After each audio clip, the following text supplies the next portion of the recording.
Hi అండి, welcome back to my channel. నేను మీ జ్యోతి ప్రసాద్. ఈరోజు బోడ కాకరకాయ కూర చాలా సింపుల్ ప్రాసెస్లో మనము ప్రిపేర్ చేసుకుందాము. అందుకు నేను ఒక అరకిలో కాకరకాయలు తీసుకొని శుభ్రంగా కడిగి ఈ విధంగా పొడుగ్గా ముక్కలుగా కట్ చేసుకున్నాను. చూస్తున్నారా, ఈ విధంగా పొడుగ్గా కట్ చేసుకోండి. అండ్ చాలా హెల్త్ బెనిఫిట్స్ కలిగిన బోడ కాకరకాయ అనమాట.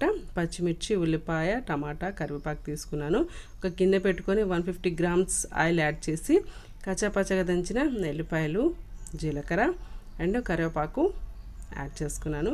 కరివేపాకు దూరగా వేగిన తర్వాత పచ్చిమిర్చి, ఉల్లిపాయ ముక్కలు యాడ్ చేసుకున్నాను. పచ్చిమిర్చి, ఉల్లిపాయ ముక్కలు కూడా దూరగా కుక్ అయిపోయిన తర్వాత ఒక స్పూను అల్లం వెల్లుల్లి పేస్ట్ వేసాను. అల్లం వెల్లుల్లి పేస్ట్ కూడా పచ్చి వాసన పోయేంత వరకు మనము కుక్ చేసుకోవాలి. ఓకేనా, ఈ విధంగా కుక్ అయిపోయిన తర్వాత మనము బోడ కాకరకాయ ముక్కల్ని యాడ్ చేసుకోవాలి. ఓకేనా, ఈ ప్రాసెస్ అంతా మనకి లో ఫ్లేమ్లోనే కుక్ చేసుకోవాలి. మనకి కూడా చాలా హెల్త్ బెనిఫిట్స్ ఉన్న కాకరకాయ. ఓకేనా, మీరు ఈ సీజన్లో దొరికే కాకరకాయ కూరని మిస్ అవ్వకండి. అండ్ ఈ ప్రాసెస్లో మీరు ప్రిపేర్ చేసుకోండి. కొత్త వారైనా సరే చక్కగా టేస్టీగా వస్తుందన్నమాట కర్రీ వచ్చేసి. ఓకేనా, ఈ విధంగా మనం పొడుగ్గా ముక్కలు కట్ చేసుకోవడం వల్ల మనకి ముక్క చాలా చక్కగా కుక్ అవుతుంది. ఉప్పు యాడ్ చేసుకుందాము. అండ్ ఉప్పు, కారం, మసాలా కూడా చాలా బాగా ముక్కకు పట్టేసి టేస్టీగా వస్తుందన్నమాట మనం తయారు చేసే కూర వచ్చేసి. ఓకేనా, ఉప్పు వేసాం కదా, ఒక 2 minutes కుక్ చేసుకున్న తర్వాత ఇప్పుడు మనం పసుపు యాడ్ చేస్తున్నాము. పసుపు యాడ్ చేసిన తర్వాత ఇప్పుడు ఒక్కసారి ముక్కలన్నిటినీ కలుపుకుందాము. ఈ ప్రాసెస్ అంతా మనం లో ఫ్లేమ్లోనే కుక్ చేసుకోవాలి. ఇలా లో ఫ్లేమ్లో కుక్ చేసుకోవడం వల్ల ముక్క బాగా కుక్ అయ్యి కూర కూడా ఎక్కడ మాడిపోదన్నమాట. కూర మాడిపోతే టోటల్ కూర టేస్ట్ మారిపోతుందన్నమాట. అందుకని మనము లో ఫ్లేమ్లోనే కుక్ చేసుకోవాలి. ఓకేనా, ఈ విధంగా మనము లో ఫ్లేమ్లో కుక్ చేసుకుంటే ముక్క కూడా చాలా చక్కగా కుక్ అయిపోతుంది. ఓకేనా, టమాటాలు యాడ్ చేసుకుందాము. టమాటా యాడ్ చేసిన తర్వాత కొద్దిసేపు మూత పెట్టి కుక్ చేసుకుందాం. అండ్ మనకి హెల్త్ కూడా చాలా చాలా మంచి బెనిఫిట్స్ ఉన్న బోడ కాకరకాయ అనమాట. సంవత్సరానికి ఒక్కసారి మనకి దొరుకుతుంది కాబట్టి అందరూ చక్కగా కుక్ చేసుకొని తినడం వల్ల ఆరోగ్యానికి కూడా చాలా చాలా మేలు చేస్తుందన్నమాట.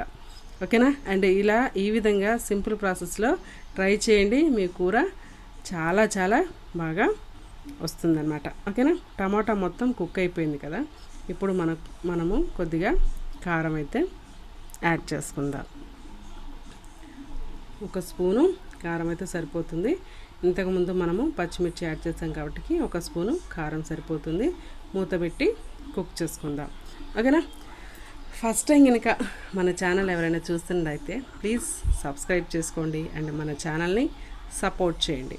ఫర్దర్గా మనము మంచి మంచి వీడియోస్ చేయడానికి నాకు మీరు సపోర్ట్ చేసిన వారు అవుతారనమాట.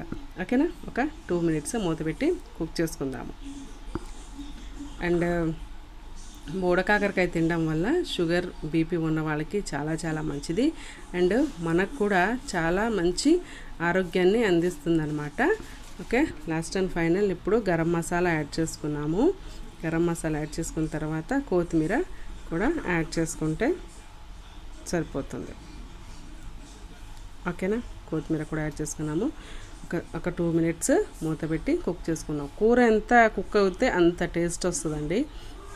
ఓకేనా, మీరు ట్రై చేస్తారని కోరుకుంటున్నాను. అండ్ లాస్ట్ వరకు వీడియోని చూసినందుకు చాలా చాలా థ్యాంక్స్. ఈ వీడియో మీకు నచ్చితే మీ ఫ్రెండ్స్కి తప్పకుండా షేర్ చేస్తారని కోరుకుంటున్నాను. ఏ వీడియో చూసినా సరే మన వీడియో మీరు చూడండి, మీ ఫ్రెండ్స్కి షేర్ చేయండి, మీరు సబ్స్క్రైబ్ చేసుకొని నన్ను సపోర్ట్ చేయండి. And thank you for watching. Okay friends, బోడ కాకరకాయ కూర రెడీ అయిపోయిందనమాట. మీరు ట్రై చేయండి అండ్ మీ కర్రీ కూడా ఎలా వచ్చిందో నాకు కామెంట్ బాక్స్లో తెలపండి. Thank you for watching.